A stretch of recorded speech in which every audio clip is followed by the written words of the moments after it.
Donc bonjour, moi c'est Marlène Aladi, je suis infirmière de profession et avec mon frère et mes deux cousines, on a eu l'idée de créer un labyrinthe géant dans les maïs. Donc on s'est lancé dans cette aventure en famille, on a dû donc monter notre petite société.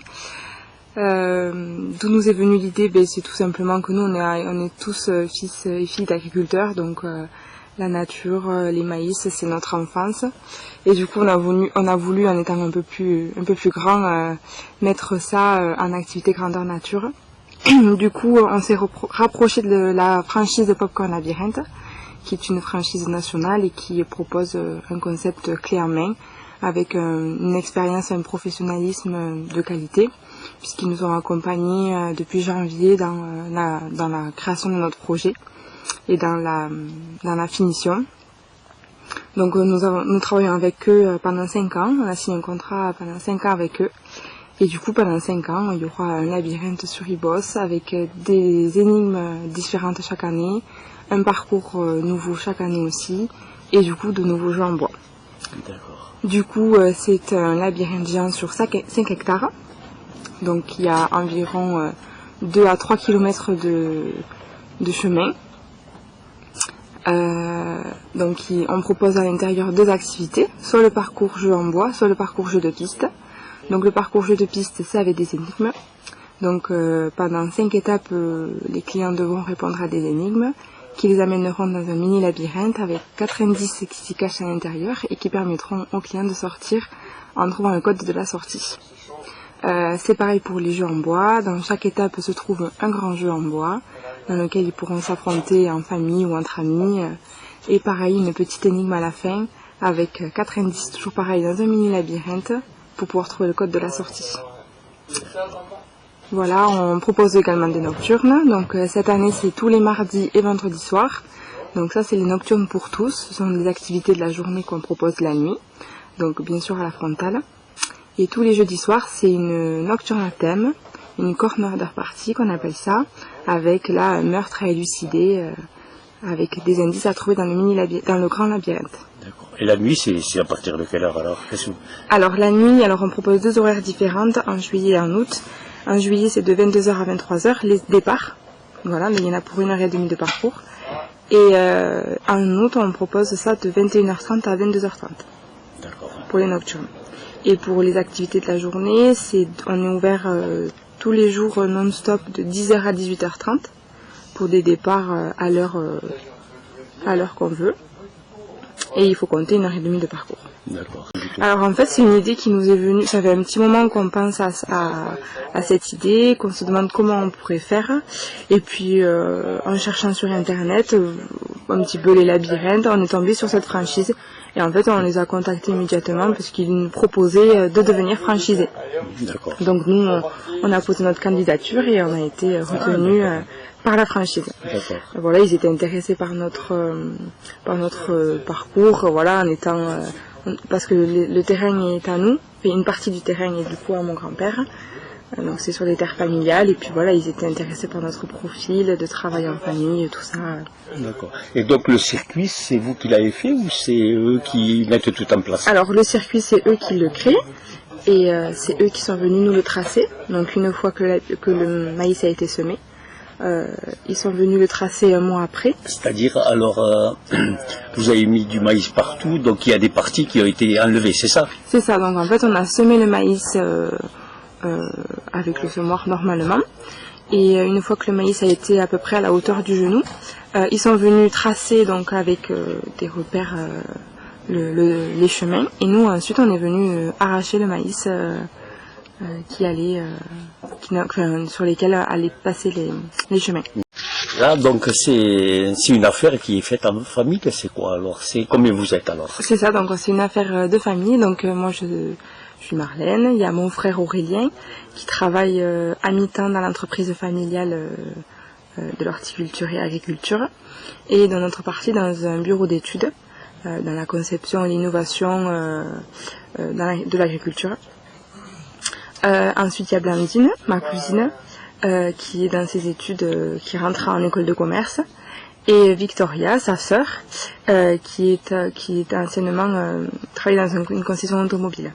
D'accord. Et comment vous avez eu l'idée donc de regrouper ça justement entre cousins et cousines, quoi. Nous, on a toujours été tous les quatre, depuis tout petit, on est très proches, on habite.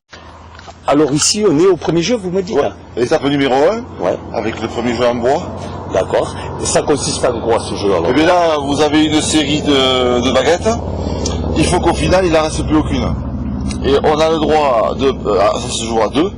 Et on peut retirer une baguette, 2 baguettes ou 3 baguettes maximum. Donc on peut retirer une baguette juste, ou les 3 à la fois. Et après, vice versa pour l'adversaire. Et il faut qu'à la fin, il reste celui qui a gagné, c'est celui qui retire toutes les baguettes. D'accord, ça marche. Voilà. Ici, on se trouve à l'étape numéro 2. D'accord. On joue en bois numéro 2. D'accord. Voilà. Et ça consiste, avec plusieurs joueurs, à reconstituer le plus rapidement possible. D'accord. Les couleurs. Allez, hop. Et donc après, ça se joue par élimination de joueurs. Ces panneaux, c'est quoi alors? Bon, ces panneaux, c'est pour expliquer un peu la vie du maïs, à quoi il sert, qu'est-ce qu'il consomme, parce qu'on a des fausses idées un peu sur le maïs. Et alors ici, sur cette parcelle, on a semé une variété de maïs, donc de la marque Pionnier. Et c'est une variété très tardive. Et donc là, j'explique un peu sur ces pancartes le maïs, le pourquoi, le comment, qu'est-ce qu'il consomme, à quoi il sert, etc. Comme vous voyez. Pour le tracé du maïs, combien de temps ils ont mis alors? Combien de temps vous avez mis pour le tracé du maïs? Donc on était une douzaine ce jour-ci, donc ça a duré 6 heures en tout. Donc on s'est tous donné rendez-vous le matin, c'était convivial, on a fait le repas à midi, et vers 3 heures d'après-midi c'était fini. Parce qu'on avait un peu commencé la veille pour voir comment il fallait faire. Et donc voilà, en 6 heures de temps, tout fini. Là c'est quoi alors? Ils ont un plan pour justement... Alors, donc Frédéric de la franchise Popcorn est venu tracer le labyrinthe avec son plan, donc une feuille A4 et le crayon à papier. Il avait dessiné auparavant le tracé du labyrinthe, et vous voyez ici dans les angles, il y a de la chaux vive. Donc avec sa main et le plan, hop, il prend la chaux vive, il nous a marqué les angles, et nous derrière, après, on a suivi son tracé. Donc le jeudi soir ici, on change toutes les énigmes, on remplace donc les énigmes du jour par une énigme, un crime à résoudre dans la nuit.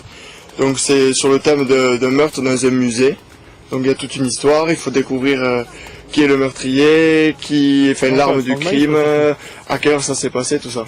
Et là c'est quoi? C'est sur les 5 hectares ou Là c'est sur les 5 hectares du labyrinthe, et donc il y a des indices cachés dans le grand labyrinthe. Donc il faut absolument les trouver pour pouvoir résoudre le meurtre. D'accord. On peut le voir si ouais. Et là c'est rigolo parce que bon, on a choisi le thème de la jungle, ça c'est nous qui l'avons choisi, et ça parle des fleurs, et on vend des fleurs à côté, alors c'est nos parents. Et on n'a pas choisi. Alors là, le but du jeu, c'est... Bon, ici, le but du jeu, donc à cette étape, on a incarné donc tout le long du labyrinthe. Donc là, je l'ai pas, mais je sais à peu près l'énigme. Ça, c'est les fleurs, hein, c'est ça. Donc ça, c'est des fleurs. On nous dit, alors la fleur qu'il faut qu'on trouve, elle a 4 pétales, les feuilles ne sont pas vertes. Alors on élimine celles qui ne sont pas ce qu'on pense, et donc on arrive à trouver, mettons, hop, c'est tournesol. Et donc dans l'histoire, le remède pour la maladie, c'est dans l'histoire, il y a quelqu'un qui est malade, je crois que c'est ça. Et donc c'est la plante du tournesol par exemple qui est le remède de la maladie. Voilà, donc il y a toute une histoire tout le long du labyrinthe, et au fur et à mesure des étapes on résout un peu l'énigme de la journée. Les questions expertes pour que les parents aussi s'amusent, donc c'est plus compliqué, il y a des calculs. Mais... Ouais. Alors ici, où c'est qu'on se trouve et c'est quoi comme jeu? Donc ici, on est à l'étape 4 et c'est le jeu en bois, donc le Sushi Express. Le but du jeu, c'est de s'envoyer les sushis avec les baguettes, donc 2 joueurs face à face. On prend les baguettes et on s'envoie les sushis. Et le but du jeu, c'est de plus avoir de sushis et que son adversaire en ait le plus. D'accord. Donc c'est très compliqué, vous savez, les baguettes, on n'arrive pas à les attraper. Ouais. L'autre, il y arrive. D'accord. Alors là, c'est la rapidité, quoi. La rapidité, un peu de technique, il y a une petite technique, un peu de réflexion, c'est ludique.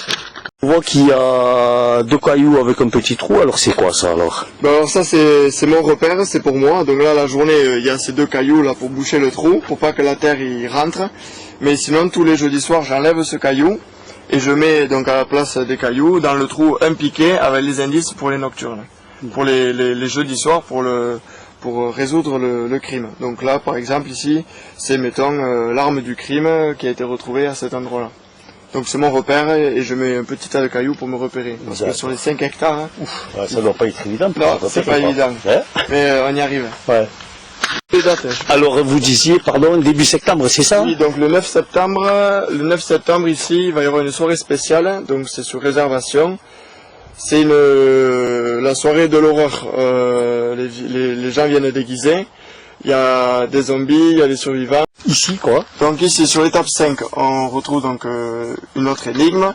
Le but du jeu, c'est de partir donc du flambeau et il faut varier de couleur. Donc il faut aller blanc, marron, blanc, marron, blanc, marron. Donc là, il y en a plein d'objets devant nous. Donc là, je pars du flambeau, donc lui, il est marron. Hop, et là, je pars donc vers le bateau. Parce qu'il est blanc, c'est la seule solution, parce que j'ai pas le droit de sauter les murs. Donc là, ma seule solution, c'est d'aller au bateau. Après d'ici, et c'est que des droites que je dois faire. Je dois pas faire de virage, donc je vais à la charrette, etc., etc. Ouais. Ah, d'accord. Et après, je dois mettre sur mon petit carnet quel est le dernier objet où je suis allé. Et la question experte, il faut toujours sauter un obstacle, le mur en pierre. Donc là, mettons, je vais ici. Là, après, je crois que je vais ici. Après, je vais ici. Enfin, c'est différent. Ouais. Et c'est un peu plus compliqué parce que ici, on est obligé de sauter les deux murs. Alors qu'il y en a, enfin, c'est un peu plus compliqué, c'est ça? On est à l'étape 6, c'est ça? Donc voilà, l'étape 6. Tout le monde se regroupe ici. Donc ceux qui ont choisi le parcours jeu en bois et ceux qui ont choisi le parcours jeu de piste. Parce que tout le monde, à la fin, a une énigme. Donc, les groupes qui font un jeu en bois, à la fin, ont l'énigme sur le thème du sport pour l'étape du mini-labyrinthe. Et ceux qui ont fait jeu de piste, eh bien, ils continuent l'aventure, mais aussi dans le mini-labyrinthe. Donc là, je vais te montrer. Donc ici, on a la fin de l'énigme pour l'étape du jeu de piste. Donc là, ça explique, voilà, donc vous allez rentrer dans la dernière épreuve, le mini-labyrinthe, trouver les 4 panneaux qui s'y trouvent pour résoudre la dernière énigme, obtenir le code de la dernière porte. Donc voilà, sur le petit carnet, toujours, je vais t'expliquer après, on a une horloge, on va retrouver des heures, et il faut déterminer les heures avec un chiffre sur la feuille, enfin, c'est tout un processus. Et donc, ensuite pour les jeux de bois, donc là c'est le thème du sport, c'est nous qui l'avons choisi. Ils vont devoir donc lire cette pancarte et pendant tout le labyrinthe, il faut trouver les 4 indices pour pouvoir ouvrir le code. Mais donc là, il faut bien réfléchir. C'est un des plus difficiles, celui-là en plus. Donc, d'accord. Mais c'est ça. Alors sur le même poteau, c'est-à-dire? Alors donc là, on est dans le mini labyrinthe. Ça y est, on a trouvé un premier indice et sur ce poteau ici, on retrouve les indices, l'indice du jeu de piste et l'indice du jeu en bois. Donc là, indice jeu en bois, donc on retrouve les ballons de basket. Donc maintenant, il faut réfléchir. Voilà, on a un premier indice, ballon de basket. On ne sait pas trop. Certains comptent le nombre de ballons, le nombre de... Il faut trouver quelque chose pour déverrouiller la porte. Donc voilà, ça c'est pour les jeux en bois. Pour ceux qui ont fait jeu de piste, ici on retrouve une pendule, donc une horloge avec les aiguilles qui montrent une certaine heure. Et là on nous dit début, midi, quelque chose. Donc avec le carnet qu'on a au début, on a aussi cette horloge et on sait qu'à cette heure-là, c'est le chiffre, mettons, 5. Et donc il faut deviner, il faut trouver pourquoi le 5 à la fin, essayer toutes les combinaisons qu'on a trouvées pour ouvrir la porte. Donc là on est arrivé sur notre indice, et là, indice de bois, bon, handball, qu'est-ce que c'est certains comptent le nombre de doigts, il faut deviner, voilà, donc là on a trouvé le handball. Et pour les jeux de piste, donc encore une horloge, une heure différente, il faut trouver l'énigme. Là, automatiquement, les personnes ont un papier en notant un peu les indices qu'ils ont trouvés. Ouais, exactement. Surtout pour les jeux de piste. Ouais, jeux de piste, ils ont un carnet qui suivent tout le long du parcours pour résoudre toutes les énigmes sur les étapes.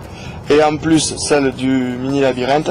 Et pour ceux qui font jeu en bois, ils ont aussi un petit carnet pour marquer le nombre de points qu'ils font, mais aussi pour deviner un peu les indices du mini-labyrinthe. Donc là, voilà. C'est le troisième indice, c'est ça? Voilà, donc on a enfin trouvé le troisième indice. Et donc là, ben voilà. Donc indice jeu en bois, on trouve une raquette de tennis. Donc il faut deviner pourquoi la raquette de tennis. Et après toujours pareil pour les jeux de piste, donc l'horloge, mais il y a encore une heure différente. Donc là il faut réfléchir pour trouver quel numéro mettre à la porte. Donc des indices comme ça, jusqu'au code, il y en a combien? Jusqu'au code, il y en a 4. Pour les 4 chiffres qu'il y a sur la porte. D'accord. 4 indices à trouver, absolument. Si on ne les trouve pas, on est coincé. Bonjour, je m'appelle Alexis, j'ai 8 ans. J'ai bien aimé le labyrinthe Popcorn. Juste le dernier truc, c'était on devait faire le code et on ne l'a pas trouvé, donc du coup on est passé sur le côté et on est passé à la sortie. Les jeux qu'il y avait, nous on a pris la piste des jeux en bois et il y avait le jeu de la boule avec les trous, on devait suivre le parcours avec les manettes. Il y avait avec 2 baguettes attraper les sushis pour les mettre le plus rapidement dans l'autre camp. Une magie. Après, on devait continuer. Et moi, j'ai dit, venez, je sais que c'est par ici. Je sentais l'odeur de Magla. Du coup, j'ai vu la sortie. Je lui ai dit à maman, oui, c'est par ici. Alors, mais au bout d'un moment, dans notre labyrinthe, j'ai dit, on va jamais retrouver la sortie. Parce qu'il y avait que des jeux en bois. et alors c'était bien les jeux en bois? Oui, mais on faisait que revenir au même endroit. Maman.